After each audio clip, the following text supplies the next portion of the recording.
अज़ीज़ान मिल्लत इस्लामिया, शुक्र है हम बुजुर्गों के दामन से वाबस्ता हैं। हम तमाम वलियों के मानने वाले लोग हैं और हम ये जानते हैं कि जो बंदा वलियों के दामन से वाबस्ता हो जाता है वो रब के बहुत करीब हो जाता है। अहले सुन्नत का ये शिआर है कि हम वलियों से प्यार करते हैं और वलियों से मोहब्बत करते हैं। इस दौर में हमारे दरमियान ये रिवायत रही कि हमने पूरी जिंदगी सिर्फ करामतों पे जोर दिया। जिसने फूंक मार के आग लगा दी हमने उसे वली समझ लिया। जिसने हथेली पे सरसों जमा दी हमने उसे वली मान लिया। याद रखिएगा, करामत ये इस्तिकामत के मिलने वाले इस्तिकामत के बाद मिलने वाला अज्र होता है। जो बंदा शरीयत पे अमल करता है पाबंदी से, उसका जो अज्र अल्लाह अता करता है उसी अज्र को, इनाम को करामत कहा जाता है। हमारी पूरी कौम को और हमें भी बगदाद वाले की करामतें याद रही, लेकिन कभी इस्तिकामत पे गौर करने की कोशिश नहीं की। जिसका नुकसान ये हुआ कि हमारे घरों में 11वीं की नियाज तो है, तबर्रुकात तो हैं 11वीं के नाम पर, लेकिन अपनों को देने के लिए उनका हक नहीं है। हमारे पास बगदाद वाले की महफिल सजाने का तो वक्त है, लेकिन अपनों के पास दर्द बांटने का 5 मिनट का वक्त नहीं है। इसलिए कि हमने सिर्फ गौर करामतों पे किया। मैंने पहले कह दिया है, मेरी बातें कड़वी रहेंगी, लेकिन फिर मैं कहूंगा, दवा जितनी ज्यादा कड़वी होती फायदा उतना ज्यादा करती है। आज हिंदुस्तान के नहीं बल्कि दुनिया के कोने कोने में चले जाइए, हर मोहल्ले हर खानदान में कम से कम एक घर में बड़ी 11वीं जरूर होती है। बड़ी से मुराद लंगर, 170 लोगों के खाने का इंतजाम ये जरूर होता है। मगर दिल कब रोता है, दर्द कब होता है, तकलीफ तब होती है कि जब बंदा 11वीं के 11 भगोने बना करके दूर के बंदों को तो खिला दे और अपने सगे भाई के लिए उसके दस्तरखान पे एक लुकमा ना हो, तो फिर हमें ये 11वीं समझ में नहीं आया करती। कड़वी बात करने लगा हूं, हो सकता कोई ये कहे कि मेरा एतराज 11वीं पे नहीं, मेरा एतराज अपने उसूलों पर है, अपने तरीकों पर है। मैं 11वीं का मुखालिफ नहीं। खुदा करे कि हर महीने 11वीं करो और हर महीने 1100 लोगों को खिलाओ, लेकिन मजा तो तब है ना तेरी 11वीं में गैर आए ना आए, सबसे पहले तेरा अपना करीबी आना चाहिए। हम दुनिया देख रहे हैं, बहुत कम उम्र में मुदस्सिर भाई हम लोगों ने, खास करके स्टेज वाले लोगों ने बहुत कुछ देख लिया। एक जगह बैठे आके साहिब खाना ने कहा, हुजूर दुआ करें, 20 साल से 11वीं चल रही है और 11 दिन लंगर चलाता हूं। 11 दिन। मैंने कहा बड़ी अच्छी बात है, 11 दिन नहीं, खुदा करे पूरा महीना लंगर चले। और हम तो सुन्नी बरेलवी लोग हैं, हमारा तो नजरिया ये है, हम तो पलते ही लंगर पे, हम तो खुल के कहते हैं तेरे टुकड़ों पे पले, गैर की ठोकर पे न डाल, झिड़कियां खाएं कहां छोड़ के सदका तेरा। कहने लगा जी लंगर चल रहा है और 11 दिन लोग खाते। मैंने कहा बड़ी अच्छी बात है। वो उठ के नहीं गया, इतना पड़ोसी आ गया। पड़ोसी भी कतई फ्री रहते हैं। अगर कोई अच्छाई करे उसकी बुराई करने के लिए पड़ोसी कतई जूता पहने रहता है। जैसी वो उठ के गया उसके साथ पड़ोसी आके बैठ गया। ये क्या कह रहा था? मैंने कुछ नहीं बता रहा था, 11 दिन से लंगर चल रहा है। मैं आपसे इतनी गुजारिश करूंगा, खुदारा दूसरे को देखने से पहले सिर्फ अपने आप को देखें। हम जो लगे ना, हर बंदा दूसरे की सलाह में लगा, अपना देख ही नहीं रहा।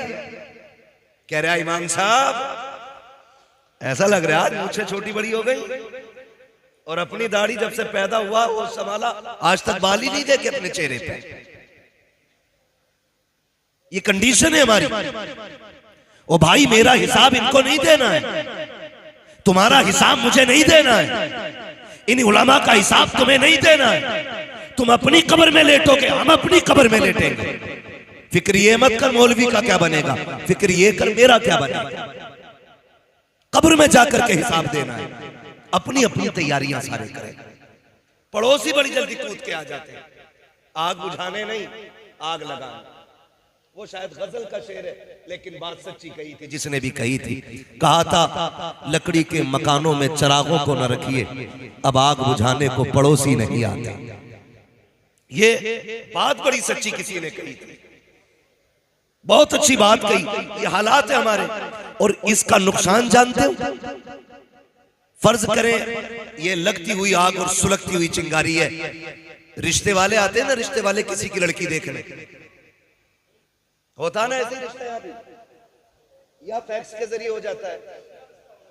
ऐसे ही सब में हो रहा है ना, लड़की वाले लड़की को लोग आते देखने के लिए, लोग मीन्स लड़के के घर वाले, ठीक है जी। वो जब देखने के लिए आते हैं तो मजाल है लड़की के घर से एक मेहमान नाश्ते के लिए निकल जाए, एक तुनतुना दरवाजे पे खड़ा मिलेगा,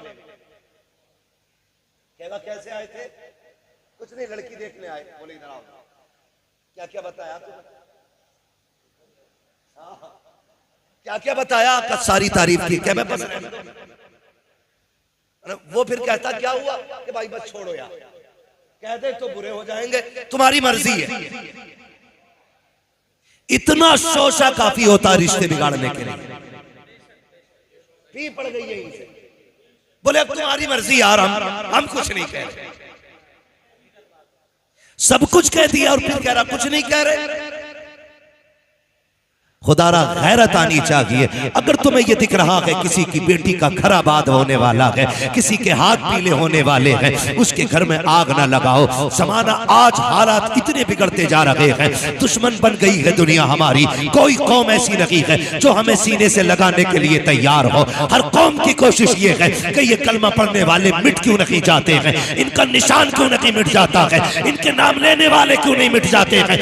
आपसे इतना कहूंगा खुदारा, खैर तो अपने ही दुश्मन, अपनों को तो गैरत आनी चाहिए। कितने घर वीरान हो गए, कितनी बेटियां आज मुर्तद होती जा रही है, दुनिया चीख रही है बेटियों का ईमान बचाया जाए। मैं कहता हूं खुदा की कसम, निकाह आसान कर दो, बच्चियों का इर्तिदाद की तरफ जाना ये कम हो जाएगा। निकाह मुश्किल हुए हैं, बेटियां मुर्तद हो रही है, निकाह आसान कर दो, बेटियों का खात्मा ईमान पे होना शुरू हो जाएगा। बेशक बाब, नारे तकबीर, नारे रिसालत, नारे गौसियत, मसलके आला हज़रत। समझ रहे हैं सारे लोग? हाँ, अगर बात समझ में नहीं आएगी इंशाल्लाह बिना माइक के बात कर लूंगा। हाँ भाई, एक और कम कर दो। माइक अच्छा है आपका, थोड़ी सी जगह कंजेस्टेड है ना, ये तंग एरिया, इसकी वजह से आवाज खुलने नहीं दे रहा ये एरिया। आप आवाज खोल दें, इको बंद कर दें, ठीक है? खैरियत है सारे लोग? मैं आपसे इतनी बात कहूंगा, खुदारा रहम करें, किसी का घर बसने से पहले उजाड़े ना, वरना अल्लाह ऐसा कादिर मुतलक है, पूरी दुनिया लाखों की भीड़ हो या हजारों की हो, चंद मुट्ठी मिट्टी डाल के लौट आएगी। कब्र में तुझे अपने अमाल से निपटना पड़ेगा,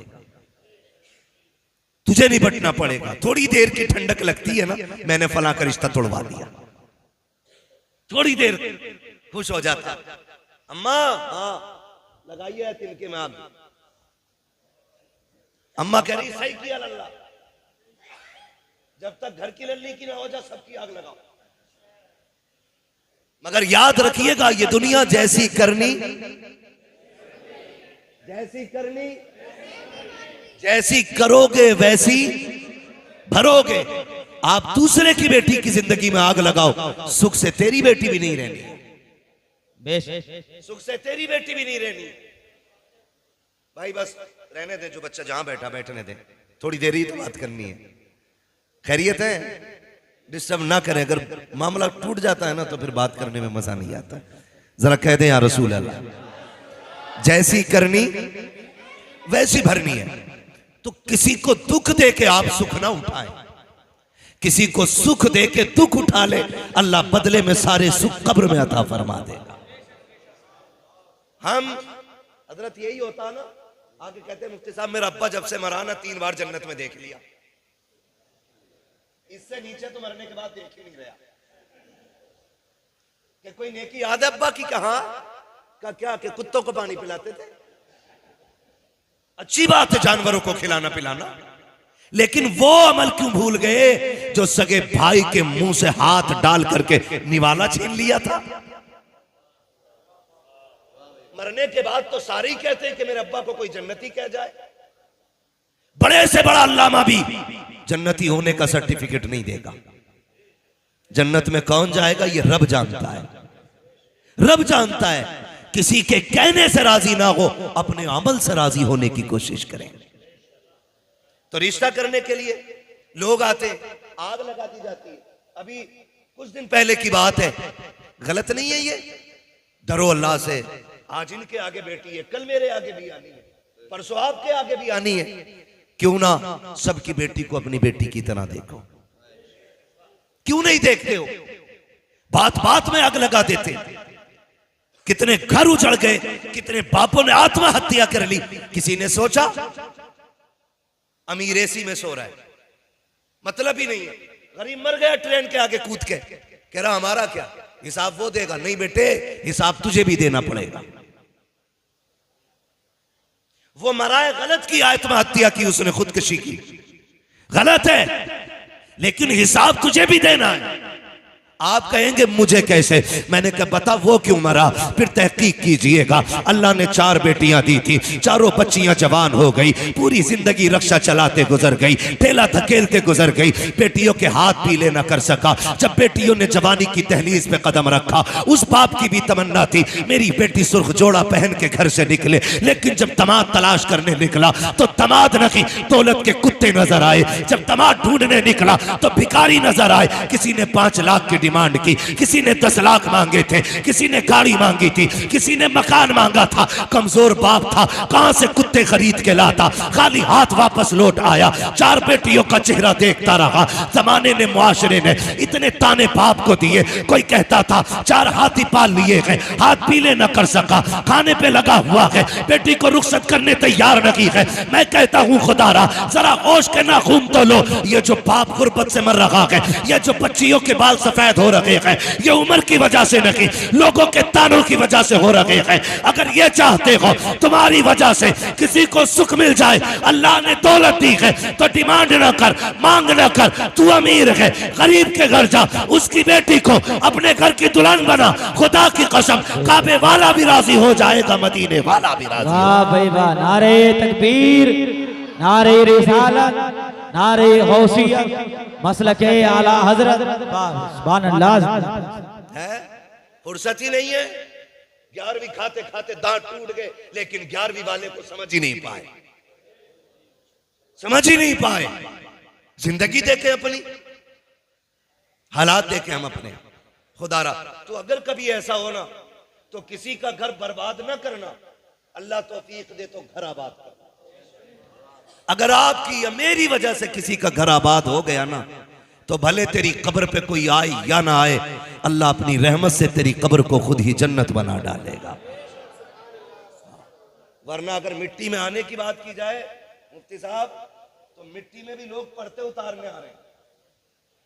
ये आया था हमारे अब्बा के दफन में, हम इसके अब्बा के दफन में जाएंगे, किसी को कोई सवाब नहीं। हाँ, खाली पर्दे उतारने जा रहा है। नोता अस्तगफिरुल्लाह। मुफ्ती साहब बता रहे मिट्टी का भी अब नोता चला रखा है। कसर नहीं है, बदलो अपने आप को। यह मसला के आला हजरत नहीं है। बदनाम करने के लिए मसलक को हम और अमल करने के लिए कोई और। सोचे जरा, हमारी कौम ने पूरी जिंदगी नारों पे गुजार दी है। देखो देखो कौन आया, शेर आया, शेर। अबे आदमी आया भाई, असला धीमा रख। आसमान से उतर के नहीं आया हम लोग भी, हम जमीन पर चलने वाले लोग हैं। इन नारों ने भी दिमाग खराब कर दी हमारे। कुर्सी छोटी हो मुंड खराब हो जाता, ताज वाली क्यों ना लगाई? नारे ना लगे तो मेरे नाम का नारा क्यों नहीं लगा? मैं तो फातह कश्मीर हूं। निकले इन झगड़ों से। कुछ नहीं, गुलामों के नारे नहीं, आकाओं के नारे लगने चाहिए।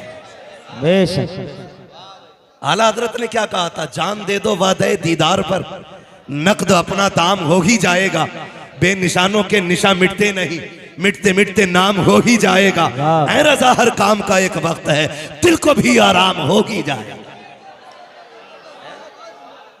तो ये हम अना से निकलें, मैं से निकलें, वो पढ़े मिटा दे अपनी हस्ती को। अगर कुछ मर्तबा चाहे कि दाना खाक में मिलकर गुले गुलजार होता है। बुरा ना मानिएगा। ये जो ड्यूटियां लगी है ना, मेरी ड्यूटी कुर्सी पे बैठ के बात करने की, खुदा की कसम बड़ा डर लगता है। वो डर की भी बात है। जितनी बड़ी जिम्मेदारी है उतना सख्त हिसाब भी है। अगर बंदा इमाम है ना, तो हिसाब भी इमामत के हिसाब से होगा। बंदा खजांची है तो फिर हिसाब खजांची के हिसाब से होगा। मस्जिद का मुतवल्ली है तो फिर उसी हिसाब से पूछा जाएगा। इसलिए जो ड्यूटी हो ना, तो चढ़ के ना करना, झुक के करना, झुक के करना। इसलिए कि जो झुकना जानता है वही उठना जानता है। कोशिश ये करेंगे, इंशाअल्लाह करेंगे, है ना। तो वो मिट्टी वाला नोता, और फिर 40वें में कार्ड छप रहे। मुफ्ती साहब एक दो बार हमारे पास भी आया, अब्बा का 40वां है, ये आइएगा। मैंने 40वां नहीं, अब्बा का अकीका करवा रहा है जैसे।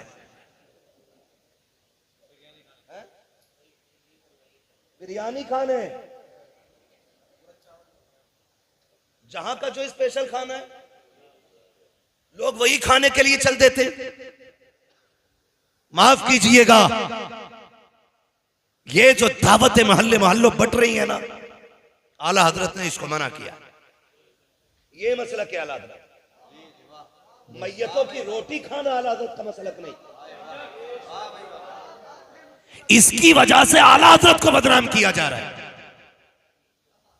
गलती गवार करते हैं, जिम्मेदार आला हजरत ठहराए जाते हैं। और मैं कहता हूं जो इन उसूलों पे नहीं, मसलक का उससे कोई लेना देना नहीं। सीधी सी बात है, गलत नहीं कह रहा हूं। हर जगह की मुफ्ती साहब कहानी है, लाश अभी हॉस्पिटल से नहीं आती है, बिरयानी वाले पहले आ जाते हैं। ये कड़वी सच्चाई है। मुश्किल में दो लाते सवार ना कर, मुश्किल में बोझ हल्का कर। यही जश्न गौसिया। ये भी बता दूं मैं, सरकारे गौसे पाक रज़ी अल्लाह ताला, आप देखें जिंदगी। गवैया था, गवैया गाने गाता था। कहो भले की लगे बुरे की अकल बताना सही नहीं है। सरकारे गौसे पाक ने फरमाया, ये जो पैसे मिलते हैं ना तुझे गाने गा के, ये आराम है, गाना ना गाया कर। वो चढ़ा बड़ा बंदा था, थोड़ा सा पैसा कमा लिया था अच्छा खासा, तो उसको बेइज्जती लगी। उसने कहा जनाब तुम्हें तो हसद है मेरी कमाई से। किससे कह रहा? गौसे पाक से। हमारी कोई औकात नहीं, और हमसे कोई ऊंचे लहजे में बात कर ले गिरबान पकड़ लेते। वो बर्दाश्त देखे बगदाद वाले की। क्या कह रहा है कि तुम्हें हसद है मेरी कमाई से। मुस्कुरा के गुजर गए। पावर कितनी है जानते हो? अलहमा कहर है गौस वो तीखा तेरा, मर के भी चैन से सोता नहीं मारा तेरा। इतनी पावर का मालिक है, लेकिन हंस के गुजर गया। समझाते रहे लेकिन उसने मान के ही नहीं। लेकिन याद रखें, कभी के दिन बड़े और कभी की रातें बड़ी। न सुख हमेशा रहने हैं, न दुख हमेशा रहने हैं। बड़े बड़े खतीब आया करके चले गए। हमारी हुकूमत का सिक्का नहीं चलना है। हुए नाम वर बेनिशां कैसे कैसे, जमी खा गई आसमां कैसे कैसे। बड़े बड़े आए और मिट्टी के अंदर चले गए। कोई नहीं रहना है, कोई नहीं रहना है। उसने कहा जी आप अपना काम करो। बगदाद वाला समझाता रहा, वो माना नहीं। फिर औलाद भी बड़ी मतलबी है। जब तक अब्बा कमा के देता तो फिर अब्बा की जूतियों में भी सोना नजर आता है, और जिस दिन अब्बा की कमाई बंद हो जाती है फिर उसकी खांसी से नफरत होती है। ये जो जितनी बातें हैं ना, ये अलग अलग एक एक घंटे की बातें हैं, लेकिन मैं वहीं जाऊंगा जहां मुझे जाना है। बात समेटने लगा हूं। थके तो नहीं अभी आप लोग? बात समझ में भी आ रही है? टेंशन ना लेना, मैं फ्री जन्नत बांटने नहीं आया, और मैं बांट भी नहीं सकता क्योंकि मेरे बाप की नहीं है, जन्नत रसूल पाक की है। आला हजरत ने कहा तुझसे और जन्नत से क्या मतलब, वहां भी दूर हो, हम रसूलुल्लाह के जन्नत जन्नत। अरे आप भी पढ़ लिया करो अल्लाह के बंदो, जन्नत रसूलुल्लाह की। सरकार गौसे पाक समझाते रहे, माना नहीं। कुछ दिन तक चलाओ जोर, फिर बुढ़ापा आया, आवाज ने साथ छोड़ा, सांसें वक्त बे वक्त टूटने लगी, लहजों का मजा खत्म हो गया, लोगों ने सुनना बंद कर दिया। जब सुनना बंद तो इनकम बंद, जब इनकम बंद तो घर के अंदर इज्जत बंद। जो बेटे कल तक ताज समझते थे बाप को, उन्होंने ठुकरा दिया। अब बगदाद वाले का मुखालिफ था, इसलिए बगदाद वालों को खुद ही नफरत थी कि जब ये हमारे गौसे पाक को नहीं मानता तो हम इसे क्यों माने। इसलिए सारा शहर नफरत करता था। बहुत गौर से सुनिएगा, सारा शहर नफरत करता था, यहां तक कि इतने बुरे दिन आ गए कपड़ों पे मक्खियां बैठने लगी, कोई मुंह लगाने तैयार नहीं। उसने सोचा अगर मर गया इस कंडीशन में कोई कंधा भी नहीं देगा, कहीं सड़ ना जाऊं, चलो कब्रिस्तान जाके बैठ लेते। अगर कोई कंधा ना भी देगा रहे तो कब्रिस्तान में ही जाएंगे। ये सोच के वो कब्रिस्तान जाके बैठ गया।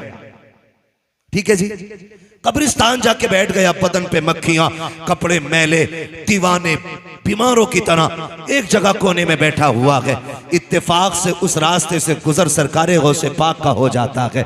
जब उस गली से गौसे पाक गुजरे हैं, आपने चेहरा मोड़ के जब देखा, उसके कमर पे नजर पड़ी, समझ जाते हैं ये तो वही गवैया लग रहा है जिसने पूरी जिंदगी मेरी मुखालफत की है, लेकिन आज इसका बैठना बता रहा है कि हालात बिगड़ गए हैं, अपनों ने साथ छोड़ दिया है। ये सोच करके आप अपनी दरसगाह में आए, आकर के दरसगाह में बैठे। गौसे पाक को याद रखिएगा, छल्ला पहनने वाला पीर नहीं है, चुटिया रखने वाला पीर नहीं है, अनपढ़ पीर नहीं है। वो है जो दरसगाह में बैठता है तो अपने वक्त का मुहद्दिस नजर आता है, कुरान खोल लेता है तो मुफस्सिर नजर आता है, अपने वक्त का सबसे बड़ा फकीह दिखाई देता है, जिसको दुनिया अब्दुल कादिर जिलानी कहती है।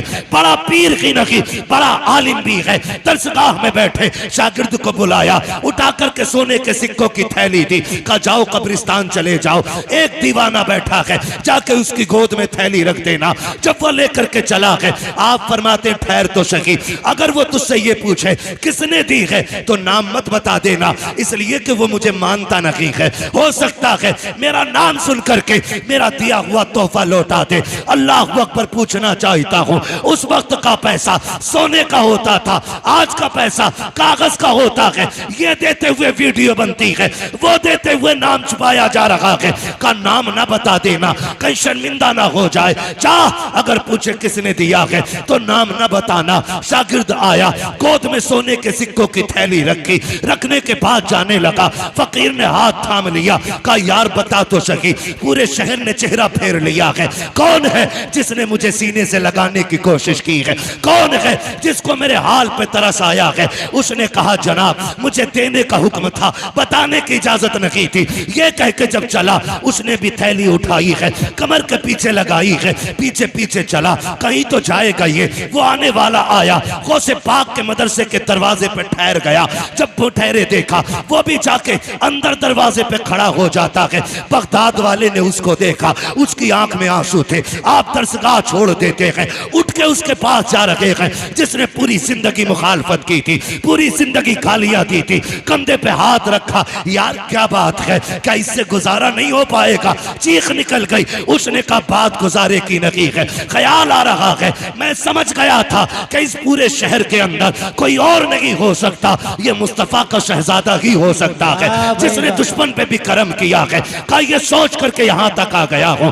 उसने थैली कदमों में रखी, कहा बगदाद वाले बता तो सही, पूरी जिंदगी तेरी बातों को ठुकराता रहा, पूरी जिंदगी तुझे झुठलाता रहा, आज दुनिया ने ठुकराया है, तब तूने सीने से लगाया है। मैं पूछना चाहता हूं कि आज तेरी बात मान लो तो खुदा राजी होगा कि नहीं? बगदाद वाले ने मुस्कुरा के कहा था, नादान परेशान क्यों होता है, गुस्ल करके तौबा करना ये तेरा काम है, तुझे वली बना देना अब्दुल कादिर जिलानी का काम। नारे तकबीर, नारे रिसालत, नारे गौसियत, मसलके आला हजरत, फैजाने गौसे आजम।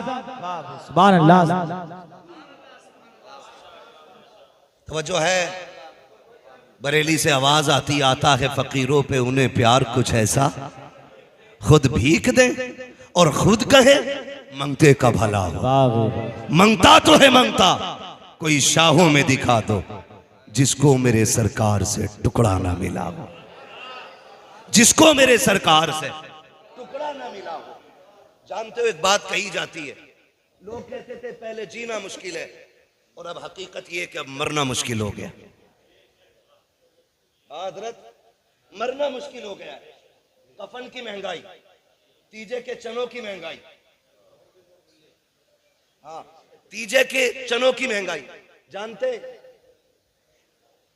कितने में कलमे की तादाद मुकर्रर हो रही है, ये आप अपने आलिम से पूछें। लेकिन ये आलिम से नहीं पूछते, ये मुखिया से पूछते हैं कितने पूरे हो जाएंगे। मुखिया कह रहे आप पिछले बार एक मुट्ठी मिले थे, 35 किलो आए थे, अब का 70 कर लो, क्योंकि अगर वो भी बच्चे चनों पे पालना चाह रहा है। दो मुट्ठी तो आई जा। और बांटने वाले अल्लाह माफ करे, जलील करने नहीं आया, कुछ समझाने आया हूं। चने उतने लाओ जितने में कलमे की तादाद पूरी हो जाए, भले बंदे को एक एक चना ही क्यों ना मिले। इन बढ़ते खर्चों ने गरीबों को मरने पे मुश्किल कर दिया उनका मरना। और हम इसे मसला की आला हज़रत कहते। कुछ जगहों पे 1.5 क्विंटल चना आ रहा है, और जिसके घर पे बच्चों को खिलाने के लिए 2 किलो आटा ना हो, वो 1.5 किलो चने कहां से लाएगा 1.5 क्विंटल। लेकिन मुआशरे के चलन ने ना इतना मजबूर कर दिया है कि बेवा भले जेवर बेचे, लेकिन शोहर के 40वें में 1.5 क्विंटल चने मंगाने पड़ेंगे। इसे मसलक कहते हैं हम लोग नहीं, ये मसलक के आड़ में गुंडागर्दी कर रहे हैं हम लोग। जिसे बुरा लगे उठ के चला जाए, चापलूसी करने की आदत मेरी नहीं है। मैं आईना हूं, दिखाऊंगा दाग चेहरे के, जिसे खराब लगे सामने से हट जाए। भाई अभी लाश हॉस्पिटल से नहीं आई, बिरयानी वाला पहले पहुंच गया। पता करो दफन में लोग आएंगे, कितने रिश्तेदार होंगे इनके। सोच यार, जरा दिल पे हाथ रख, जिस बेवा का जिंदगी भर का सुहाग उछड़ गया हो, वो रिश्तेदार गिनेगी उस वक्त में। जिसके घर से खुशियां रूठ गई हो, वो बताए कि कितने रिश्तेदार हैं। और बेगैरती की हद तब हो जाती है जब पूछा जाता है चावल शरबती का रहेगा या 11-21 का। अब भी ठूसने की पड़ी है। गैरत नहीं आती हमें। ओ भाई वो खा लें जिनका घर बहुत दूर हो। अगर गुंजाइश है तो गरीबों को खिलाओ, कर्ज लेके तो गरीब को भी खिलाने की इजाजत नहीं। क्यों 11-21 बनेगा कि शरबती? बिरयानी बड़े की बनेगी कि छोटे की? खुदा की कसम सोच तो सही, घर में झांकता तो देख किसी कोने में बेटी बेहोश पड़ी है। उसने होश खो दिया है क्योंकि उसका बाप चला गया है। बेटे को देख दीवार से लग के रो रहा है। पूरी जिंदगी उसे बाप की याद सताती रहेगी। तुझे बिरयानी की पड़ी हुई है, वो देख बेवा के मुंह में पानी डाला जा रहा है, उसे होश तक नहीं आ रहा है। तुम्हें कौरमे और रोटी की पड़ी हुई है। कोई कहता है 11-21 लाया जाए, कोई कहता है शरबती लाया जाए। आपसे कहना चाहता हूँ ये मसला के आला हजरत ने की है। जब दरवाजे पे आने के बाद कुछ फ्री का खाने वाले, खुराकी पे पलने वाले टलुए लोग आके कहते हैं खाने में क्या बनेगा। बच्चा यतीम दौड़ के कहता है अम्मी वो लोग पूछ रहे हैं खाने में क्या बनेगा, बिरयानी बननी है कि उड़द गोश्त बनेगा। बेवा की आंख में आंसू होते हैं, तड़प के कहती है बेटे उनसे कह दो जो चाहे बना ले, हमारी तो दुनिया उजड़ चुकी है, अब हमें कुछ भी अच्छा नहीं लगता है, जो उनकी मर्जी चाहे बना ले। फिर बाहर से खबर आती है बताओ तो सही पैसा है कि उधार ले लिया जाए। बेवा कहती है बेटे तेरे बाप के इलाज में 50,000 का कर्जा हम पहले ही ले चुके हैं, इनसे कह दो सारा उधार ले ले। जहां से बाप के हॉस्पिटल का कर्जा दिया जाएगा वहां से हराम की खाने वालों का भी कर्जा दे देंगे। खुदा की कसम गैरत आनी चाहिए। ये मसला के आला हजरत नहीं है। मसला के आला हजरत तो ये है अगर तुझे पता था कोई गरीब पीछे यतीम छोड़ के गया है, किसी गरीब ने बेवा छोड़ी है, किसी की बेटियों के ऊपर पता दुपट्टा है, इस हाल में दुनिया से गया है, तो खाली पेट ना जा, खाली जेब ना जा, 500 रुपए जेब में डाल और जा चेहरा बाद में देख। पहले यतीम बच्ची को तलाश कर, पहले उसके यतीम बेटे को तलाश कर, 500 रुपए निकाल यतीम की जेब में डाल दे। खुदा की कसम अगर यतीम राजी हो जाएगा काबे वाला भी राजी होगा, मदीने वाला भी राजी। बाब नारे तकबीर, नारे रिसालत, नारे गौसियत, मसलके आला हजरत फैजाने गौसे आजम। बाब सुभान अल्लाह। आसान करेंगे इंशाअल्लाह कफन, सारे वादा करें इंशाअल्लाह। अल्लाह आपको सलामत रखे। मैं बात अर्ज कर रहा था आपसे, ये याद रखिएगा। हम फिर ये बात दोहराएं आपसे और कहें मरने के बाद तो मौत की रोटी देने वाले सारे कूद पड़ते। अल्लाह तौफीक दे जिंदगी में कभी फाकों में भी खिला दिया करो, जिंदगी में भी फाकों में दे दिया करो। मरने वाले के बच्चों पे अगर कफन का पैसा ना हो तो जिसका सबसे सफेद कपड़ा होता है ना वो कहता लो 500 रुपए मेरी तरफ से कफन में डालो। जो कलफ लगे पहन के आता वो कहता मेरी तरफ से लो। मैं पूछना चाहता हूं आज 40 लोगों के बीच में 500 कफन में देने वाले, कल ये हॉस्पिटल के बाहर 5 रुपए की दवा के लिए बैठा हुआ था, उस वक्त तुझे गैरत नहीं आई?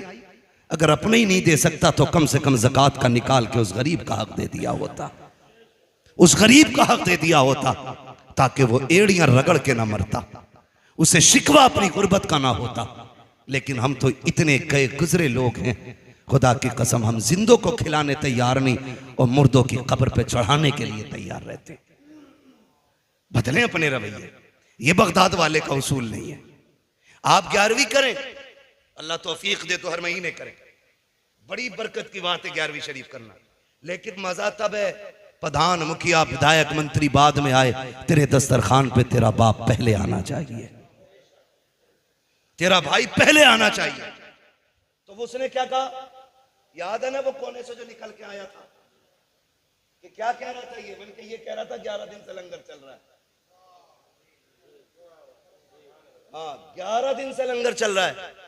कहने लगा इससे ये तो पूछ लो इसका बाप भी आया कि नहीं 11 दिन से। मैंने बाद में पूछा, भाई मैंने कहा फिर माशाल्लाह जब 11 दिन से दुनिया को लंगर खिला रहे हो तो रिश्तेदार तो सारे यही होंगे।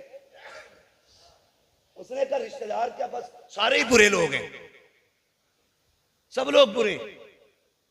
क्यों कि मुझसे कोई रखना ही नहीं चाहता। किसी एक से एक की बिगड़ी होना तो समझ में आता ये खराब है, एक से सबकी बिगड़ जाए तो सारी खराब तो नहीं हो सकते ना।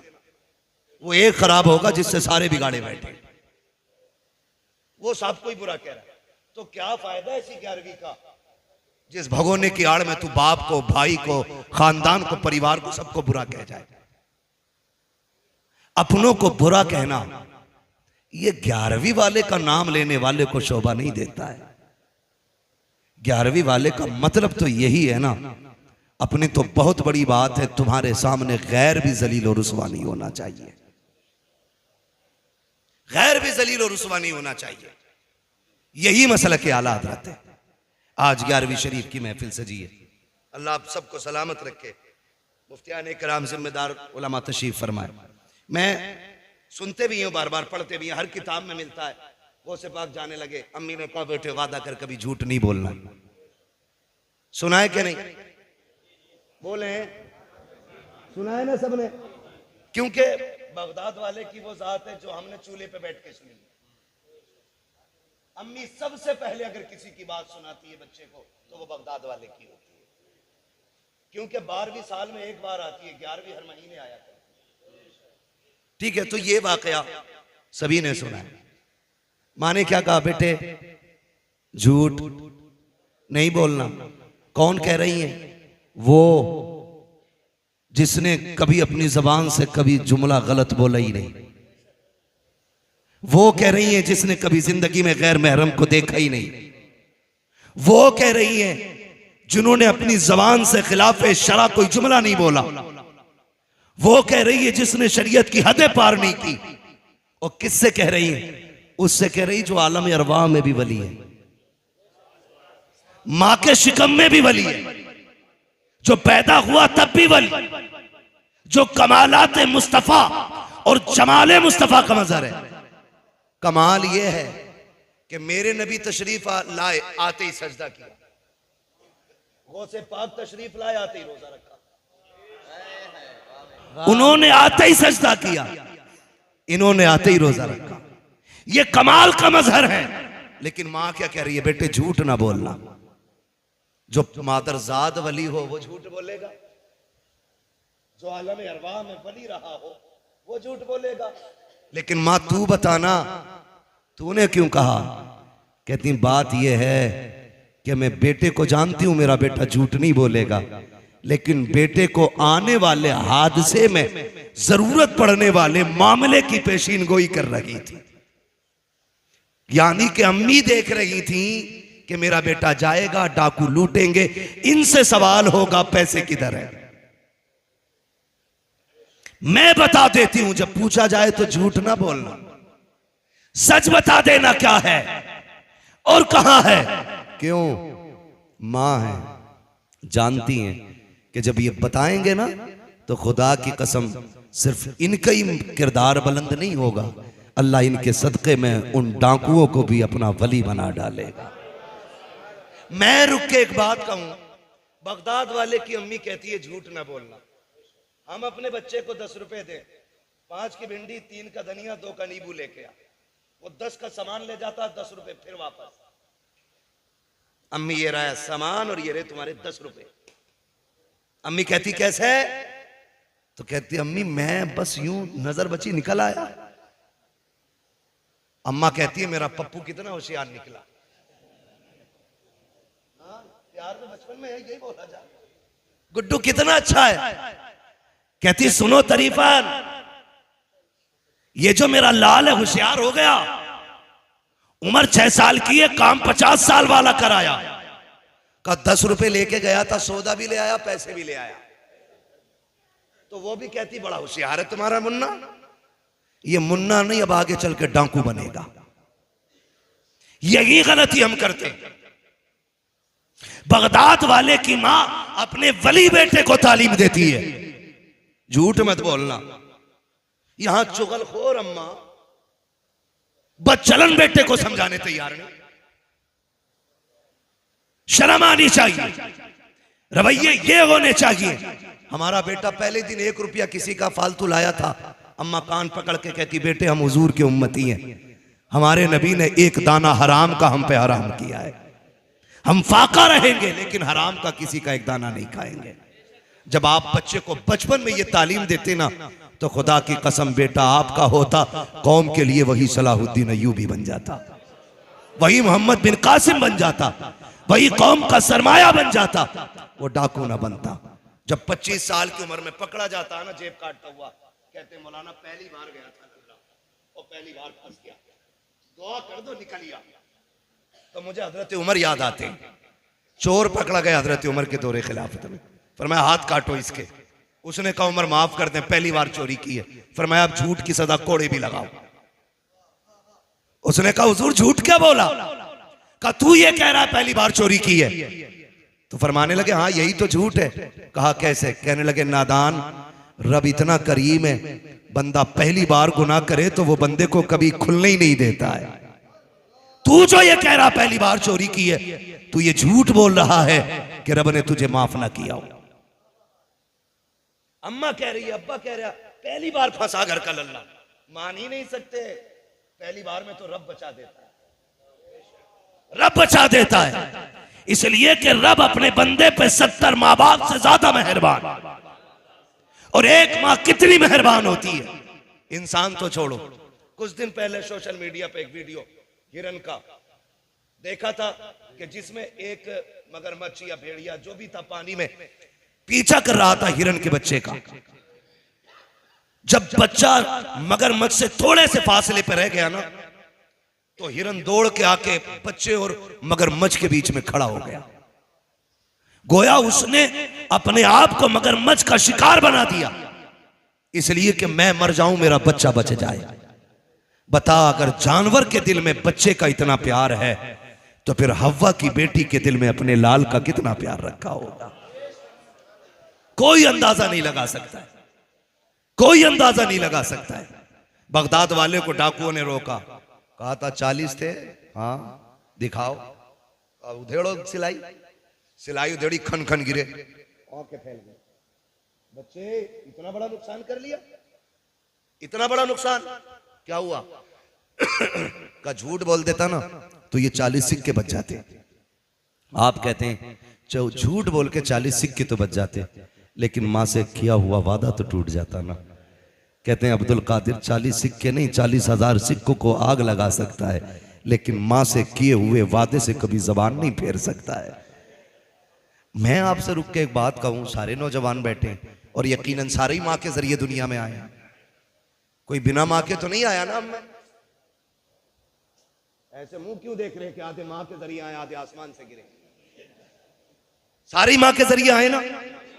क्या हम मां के साथ उतनी वफादार हैं जितना बगदाद वाला वफादार है? सोचे जरा, वो मां से किया हुआ वादा निभा रहे हैं और हम लोग अम्मा को कहते हैं बस अभी आया, वो कहती है रुक तो जा, हाथ झटक के कहते तुझे पता नहीं मेरा दोस्त चौक में खड़ा है। हमारा यार हमारे लिए अहम हो गया और मां की अहमियत खत्म हो गई। ये ना करें। मां बेवकूफ नहीं होती है, मां इतनी दानिश्वर होती है कि जिस बीमारी को डॉक्टर मशीन में डाल के आला लगा के ब्लड निकाल के चेक करके बताते ना, मां चेहरा देख के बेटे की वो बीमारी पकड़ लेती है। इसे मां कहते हैं। और हम उसे कहते हैं मेरी मां तो पगली है। उसे बेवकूफ बनाने में कितनी देर लगती है?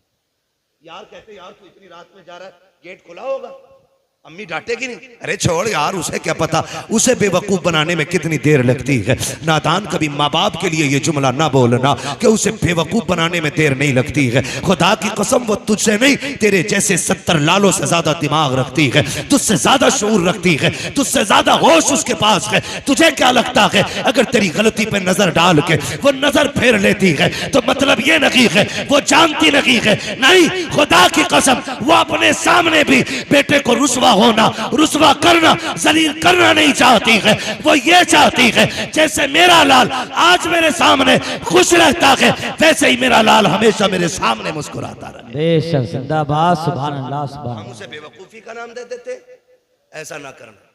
याद रखो, एक सीधी सी बात जानते हैं, कोई भी पीर तुम्हें 40 नहीं 80 दिन बुला के माँ बाप की मर्जी के बगैर चिल्ले नहीं चिल्ले कटवा दे तो तुम गधे तो बन सकते हो, वली नहीं बन सकते हो। हाँ, इसलिए कि विलायत में सबसे अहम किरदार मां का होता है। अगर मां ना चाहे तो बेटा वली नहीं बन सकता है, और मां चाह ले तो किसान बेटा भी वली बन जाया करता है। किसान बेटा भी वली बन जाया करता है। सबसे ज्यादा अहम हमारी जिंदगी में हमारे लिए जो दुआओं का क़िबला अल्लाह ने बनाया, जिसे मुस्तजाब उद्दावा जात हमारे लिए बनाया, वो हमारे माँ बाप की जात होती है। माँ बाप की जात होती है। कोशिश ये करें हम अपने माँ बाप से दुआएं लें, हम अपने माँ बाप से दुआएं लें।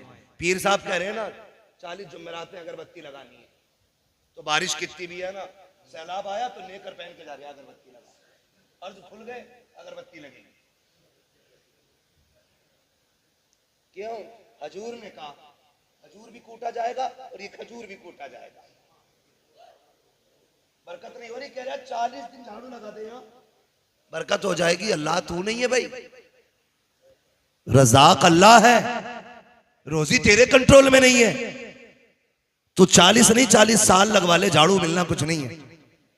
सिर्फ ये कहते 40 नमाजें बाजमात मस्जिद में पढ़, अल्लाह तेरे रिस्क में बरकतें अता फरमा देगा, है ना। अकीदे बड़े कमजोर हमारे, इतने कमजोर। 40 दिन अगरबत्ती लगा लेंगे, 20 दिन 20 जुम्मेराते जाके चिराग जला लेंगे, 20 मिनट माँ बाप को नहीं दे सकते हम लोग, 20 मिनट माँ की खिदमत नहीं कर सकते। जाओ गारंटी है मेरी, दुनिया घूम के आ जाओ, अगर माँ बाप नाराज है कुछ नहीं मिल सकता है, अगर मिला हो तो बता दो। ना मिलने की मिसाल मैं तुम्हें बायजीद बुस्तामी की बताऊं, खुदा की कसम इतना बड़ा वली है, इतना बड़ा वली। किसी ने कहा हुजूर बताइए आपको विलायत कैसे मिली? आप कहते हैं किसी को विलायत सजदों से मिलती है, किसी को कयाम से मिलती है, किसी को सदकों से मिलती है, किसी को जगहों से मिलती है। मुझको जो विलायत मिली है ये मेरी माँ के दुआओं के सदके में अता की गई। बायजीद बुस्तामी को माँ के सदके में दुआ मिली। खुदारा सबसे बड़ा पीर माँ बाप है। हाँ, अंधभक्तों से गुजारिश है जाहिल पीरों के चक्कर में आके माँ बाप न छोड़े, और जो माँ बाप छुड़वा दे वो पीर नहीं वो पैर है, वो है ही नहीं पीर। सबसे बड़ा पीर मेरा नबी है, हुजूर से बड़ा पीर, जोर से हुजूर से बड़ा पीर, हुजूर से बड़ा पीर। मेरा इमाम कहता सबसे आला वो औला, सबसे बाला वो वाला, सब चमक वाले उजलों में चमका किए, अंधे शीशों में चमका, खल्क से औलिया, औलिया से रसूल, और रसूलों में आला हमारा नबी। बात खत्म करने लगा हूं, वक्त मुकम्मल हो गया, सुई ऊपर चली गई है वक्त से भी। मुझे इन उलमा के वक्त का भी ख्याल है, आपके वक्त का भी ख्याल है, बस बात समेट लूं, सुन ले गौर से। सबसे बड़ा पीर बोल दे जरा, सबसे बड़ा पीर हमारा नबी। अल्लाह इन बच्चों को सलामत रखे। और कसम से जब बच्चों को महफिल में देखते हैं ना, हम कलेजा ठंडा होता, इसलिए कि ये सिर्फ आपके बेटे नहीं, ये इस्लाम का मुस्तकबिल है और आने वाले दीन का पिलर है ये। आज ये हुजूर की बातें सुन रहे हैं बचपन में, कल जलसों के सदर बनेंगे, कल मस्जिदों के सदर बनेंगे, कल मदरसों के सदर बनेंगे, कल इनकी सरपरस्ती में कहीं कुरान पढ़ाया जाएगा, कहीं हदीस पढ़ाई जाएगी, कहीं मदीने वाले की महफिल सजाई जाएगी। बैठाया करें बच्चों को हुजूर की महफिल में। सबसे बड़ा पीर हमारा नबी है। हुजूर सल्लल्लाहु अलैहि वसल्लम की बारगाह में एक सहाबी हाजिर हुए। आका करीम फरमाते कैसे आए? का महबूब सुना है कि जो आप जिससे आप राजी हो जाते हैं उससे खुदा राजी हो जाता है। मेरे नबी ने फरमाया जी। कहा बस आपकी खिदमत करके आपको राजी करने की कोशिश है। जब इतनी बात उस परदेसी ने कही ना, तो मेरे नबी ने अगला सवाल किया, घर में कोई है? कहा जी हाँ। कहा कौन? का बूढ़े माँ बाप है। कहा जब आया था तो उनको किस हाल में छोड़ा? उसने कहा जी मेरे माँ बाप का इकलौता हूं मैं, वो मुझे आने नहीं दे रहे थे, लेकिन जन्नत की तलब खींच लाई है। जब से मैंने ये सुना है जिससे आप राजी हो जाते हो उससे खुदा राजी हो जाता है, बस मुझे जन्नत की भूख यहां तक ले आई। महबूब कहते हैं जब घर से चला तो उनका क्या हाल था? कहा हुजूर मैंने उन्हें रोते हुए छोड़ा। कहा यहां क्या करने का इरादा? कहा तेरे साथ रह के तेरे कदमों पे जान देकर के जन्नती होने का इरादा है। मेरे नबी फरमाते हैं बस इतनी सी बात, जन्नत चाहिए? कहा हाँ। आका फरमाते हैं वापस लौट जा। हुजूर क्यों? कहा जिनको रोता हुआ छोड़ आया है ना, उनको जाके हंसा दे, अल्लाह तुझे उनकी मुस्कुराहट के सदके में जन्नती बना दे। मेरा नबी माँ बाप को मुस्कुराने की तालीम देता है, और तू माँ बाप को रोता हुआ छोड़ के अगरबत्ती लगवा रहा। ऐसे ही पीरों के देखना, ऊपर चादर चल रही होगी, नीचे लठियां चल रही होंगी। सही बता रहा हूं भाई मैं। और तुमसे गुजारिश है पीर परस्ती छोड़ो, खुदा परस्ती करो। पीर का काम खुदा तक पहुंचाना होता है, खुद तक नहीं। खुद तक पहुंचा रहा। मर्सिडीज से आ गया ना, अच्छा आइए आप क्यों आए, हम ही बुला लेते। और गरीब अंदर आ जाए, ए किससे पूछ के अंदर आया, बाहर बैठ, बारी का इंतजार कर। ऐसे लोगों के लात मार दो, इसलिए कि जिसके किरदार में मुस्तफा के किरदार की झलक दिखाई ना दे, वो पीर तो क्या के पैर बनाने के लायक नहीं। हाँ भाई, नारे तकबीर, नारे रिसालत, नारे गौसियत, मसलक आला हजरत। वक्त खत्म हो गया है। दिल के पपोले चल उठे सीने के दाग से, इस घर को आग लग गई घर के चिराग से। ना लाओ इन जाहिलों को पीर बना के, पीर बना के ना लाओ। यहां पे मयार जो मुरीद के कुर्ब का है ना, वो वजीफे नहीं है, वो उसकी नेकियां नहीं है, अब उसका पैसा है। उल्टे नाश्ते लेके चले जाएंगे मुरीद के घर, अगर जुगाड़ है, कोई पक्का मसला है तो। फर्क नहीं है। पहले पीर ढूंढने से हाथ नहीं आता था, हम मुरीद ढूंढने से हाथ नहीं आते। तो भाई हम आला दर्द को मानने वाले लोग हैं। लोग मुफ्ती आजम के पास चल चल के जाया करते थे, लोग ताजुश शरिया के पास चल चल के जाया करते थे। आज पीर खुद कुटरिया लिए घूम रहा। कोई नया बच्चा आया है, कहा 3 दिन काका गोद में डाल दो। क्यों? मुरीद करना। क्या पहले से कम बलायों में घिरा था जो एक बला और देते? ओ भाई सुन, औलाद के लिए सबसे बड़ा पीर बाप है। लिख लो इस बात को। 2 बेटे किसी बाप के हो, बर्दाश्त कर ले 5 मिनट। 2 बेटे किसी बाप के हो, एक बेटा परदेश में हो, एक बेटा बाप के साथ हो। 20 साल बाद दोनों को तोल के देखना, जो बाप के साथ रह के पला होगा उसका वजन ज्यादा होगा। इसलिए कि बाप के साए में पलने वाले बच्चे हमेशा मोटे होते हैं। समझ रहे हैं मेरी बात? अल्लाह आपको सलामत रखे। तो पीर भी ना मारे मारे फिर रहे हैं कि कोई हो तो मुरीद करा लो। और एक दौर ऐसा था, आला हजरत पीर ढूंढने निकले। आला हजरत ढूंढते ढूंढते गंज मुरादाबाद शरीफ पहुंच गए। सुनेंगे पीरों को थोड़ा सा? सुनो या मत सुनो, सुना के जाऊंगा। खुदा करे ताकि आप इस बिजली से बचे रहे। बिजलियां गिर रही हैं, जिसके घर एक बार बैठ गया उल्लू पूरा चमन उजाड़ के उठ गया। दाने दाने पे लिखा खाने वाले का नाम है, बोरे बोरे पे लिखा पीर साहब का नाम। तो भाई मसला है ना, मसला ये है, समझे जरा, मैं बात समेट लूं, बड़ा लंबा वक्त होता जा रहा है, जरा कह दे या रसूल अल्लाह। तो आज चीन झपट चली। आला हजरत मुरीद होने के लिए गए, गंज मुरादाबाद शरीफ पहुंचे। और गंज मुरादाबाद शरीफ में जब गए ना, हजरत की बारगाह में कहने लगे मौलाना कैसे आए? का मुरीद होने के लिए आए। तो जिनके पास बैठे वो भी वली हैं, वली हैं। चेहरा देख के कहते हैं मौलाना अहमद रजा, तुम्हारा हिस्सा यहां नहीं है, तुम्हारा हिस्सा मारेरा शरीफ में रखा गया है। वाह भाई वाह, सुभान अल्लाह। आज का होता तो लंगर डाल के खींच लेता कि इतना पक्का मुरीद खान का चली चलाया। लेकिन वो दुनियादार नहीं, वो दीनदार थे। का अहमद रजा तुम्हारा हिस्सा यहाँ नहीं है, मारेहरा शरीफ में है। का कहना क्या चाहते हो? का तुम मेरे पास खुद चल के आए हो, कोई तुम्हारा पहले से इंतजार कर रहा है। जब मेरा इमाम चल के मारेहरा शरीफ की जमीन पे पहुंचा है, आपके पीर साहब बाहर निकल के इस्तकबाल के लिए खड़े थे। का अहमद रजा बड़ी देर से आए हो, हम तो तुम्हारा बरसों से इंतजार कर रहे हैं। वाह भाई वाह, सुभान अल्लाह।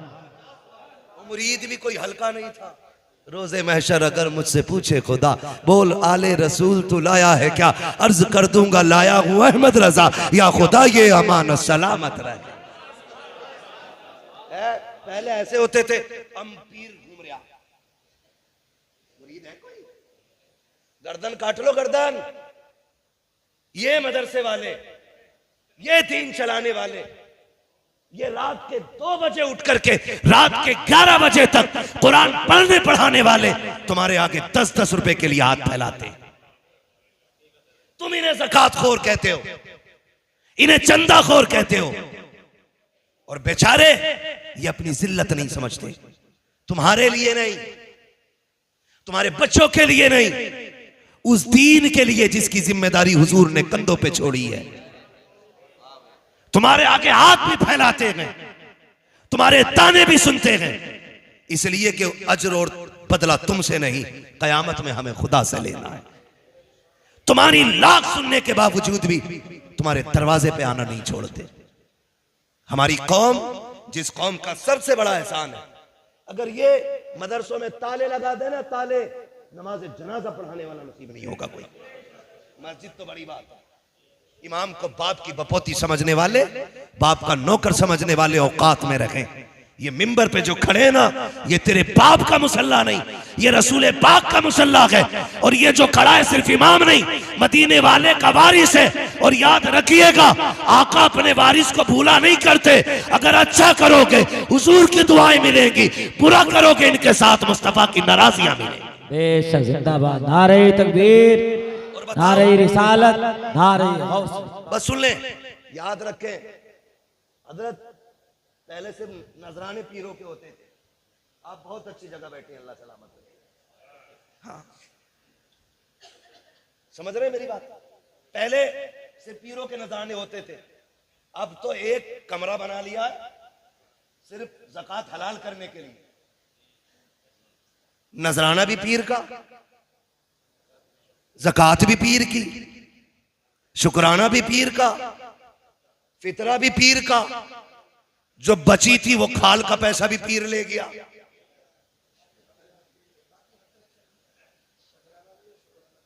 शकराने और शुक्राने सारे ही उसको दे दिए। कुरान खाने की बारी आए तो मदरसा काम आए,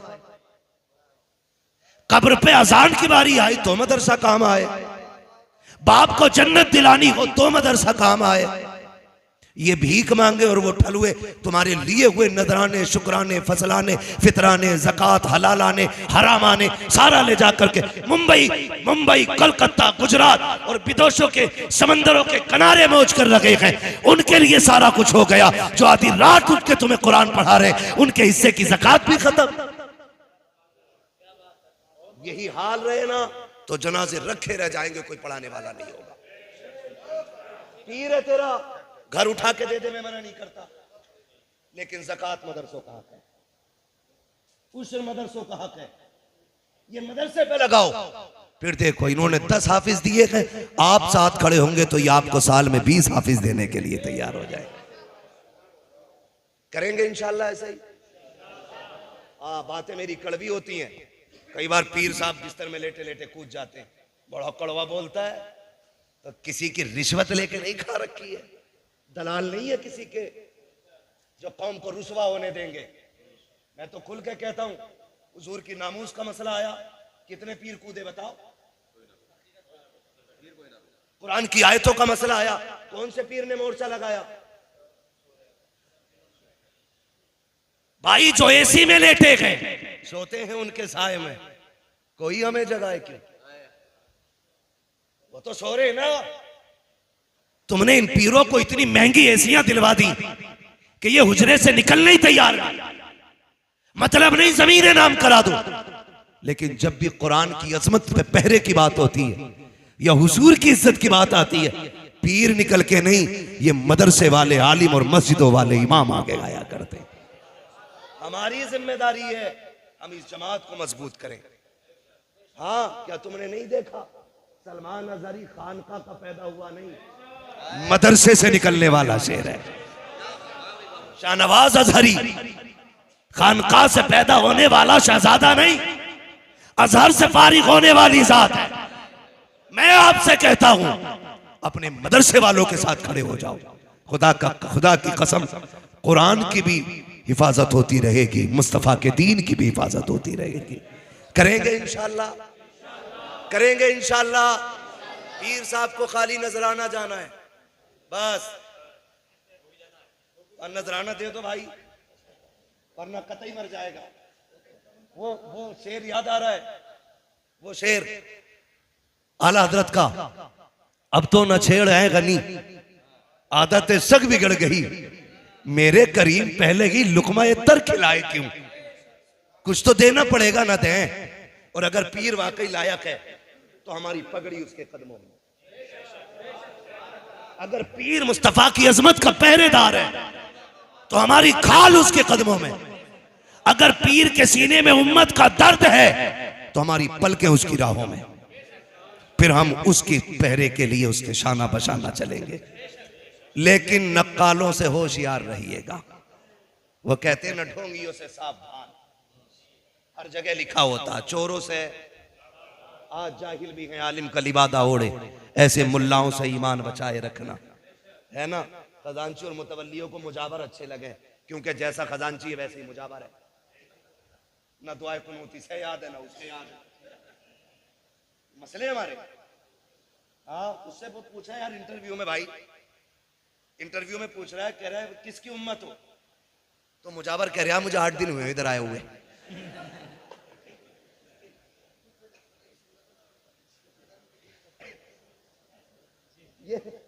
ये कंडीशन है। लात मार के भगाओ इनको। मजार पे वो बैठे जो शरीयत को भी जानता हो, तरीकत को भी जानता हो। न शरीयत का खून हो न तरीकत का खून हो, फिर देखो खुदा की कसम, भले मजार वाले से फैज मिले ना मिले, बैठने वाले से फैज मिलेगा, है ना। मट्टी दे रहा, कह रहा बिल्कुल ले जाओ ठीक हो जाओगे।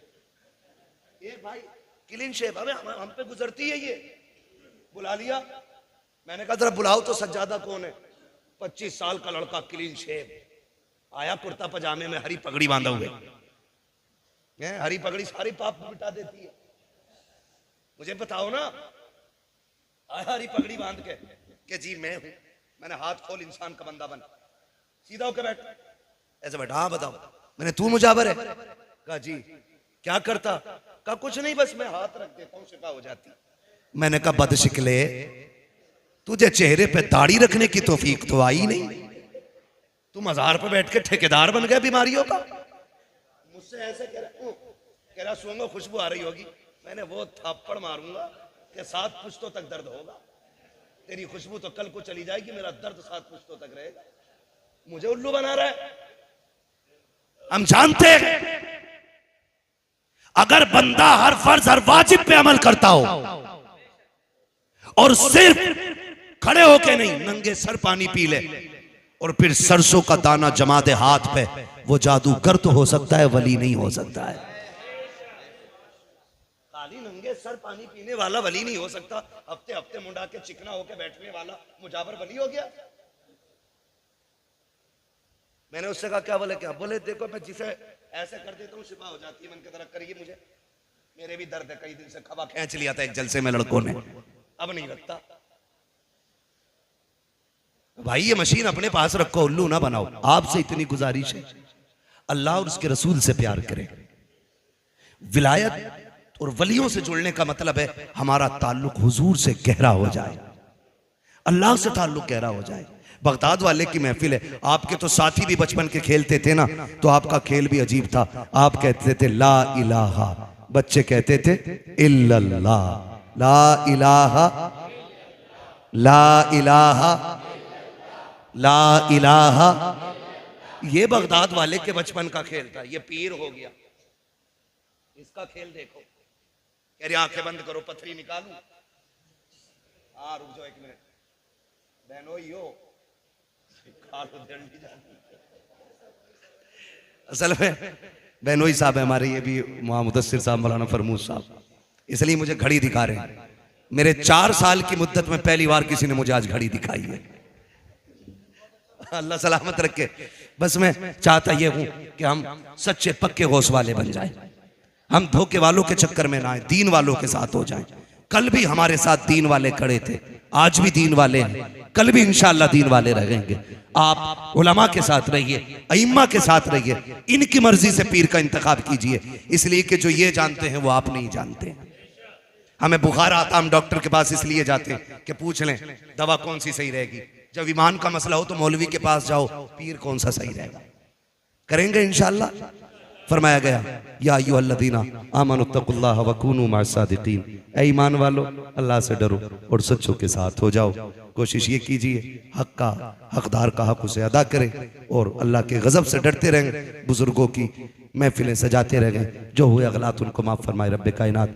ज़िंदगी ने दिया साथ, फिर होगी मुलाकात, चमन रहा फूल खिलेंगे, ज़िंदगी रही फिर मिलेंगे, मुसाफिर हैं हम भी मुसाफिर हो तुम भी, किसी मोड़ पर फिर मुलाकात होगी। सारे लोग कलमा शरीफ पढ़ लीजिए, ला इलाहा इल्लल्लाहु मुहम्मदुर रसूलुल्लाह व मा अलैना इल्लल बलाग। अस्सलामु अलैकुम व रहमतुल्लाहि व बरकातहू।